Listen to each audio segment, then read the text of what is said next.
चलिए, मैं आप सभी का सरगुजा के इस पावन धरा पर पुनः एक बार स्वागत करता हूं। मैं जीए घनश्याम आप सभी को आज फिर लेकर आया हूं एक ऐसी अनोखी जगह जिसका नाम है कैलाश गुफा। यदि मैं कैलाश गुफा के बारे में बात करूं तो संत गहिरा गुरु जी जो यहाँ के बड़े धार्मिक संत हुए, जिन्होंने सनातन धर्म को न केवल प्रचार प्रसार किया अपितु सनातन धर्म को एक ऐसा आयाम दिया कि सनातन धर्म को उन्होंने सारे जनजातियों के बीच में, वनवासियों के बीच में इसको ले जाकर उनसे कहा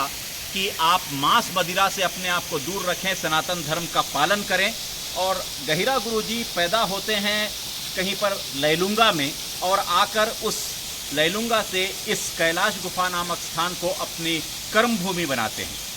तपोभूमि बनाते हैं। एक ऐसे संत जो लैलूंगा से आकर अपने इस कैलाश गुफा को तपोभूमि बनाते हैं। और कैलाश गुफा के बारे में भी ये कहा जाता है कि कैलाश गुफा मतलब यहाँ पर एक पहाड़ था जिसको संत गहिरा गुरु जी ने लोगों के साथ मिलकर 27 दिन में उस पहाड़ को फोड़ा और यहाँ पर शंकर जी की एक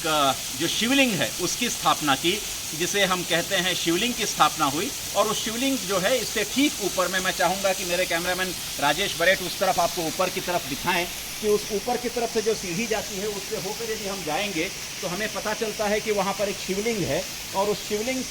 की स्थापना संत गहिरा गुरु जी ने की। इसके अलावा संत गहिरा गुरु जी ने यहाँ छत्तीसगढ़ का एकमात्र प्राच्य संस्कृत का विद्यालय जो है उसकी भी स्थापना की। संत गहिरा गुरु जी यहाँ करीब 14 साल तक 1940 से 1950 के दशक में उन्होंने यहाँ तपस्या की और तपस्या करते ही साथ लोगों के बीच में अपने आप को न केवल उन्होंने अपने आप को भेजा एक दूत के रूप में, बल्कि उन्होंने यहाँ पर संस्कृत के प्रचार प्रसार के लिए एक बहुत सारे माध्यमों की भी यहाँ पर तलाश की। अब मैं आपको दिखा पाऊँगा कि ये जो कैलाश गुफा है, इस कैलाश गुफा के ठीक नीचे जब आप उतरेंगे तो एक झरना भी है। और कहा जाता है कि जो सलिल अलखनंदा है,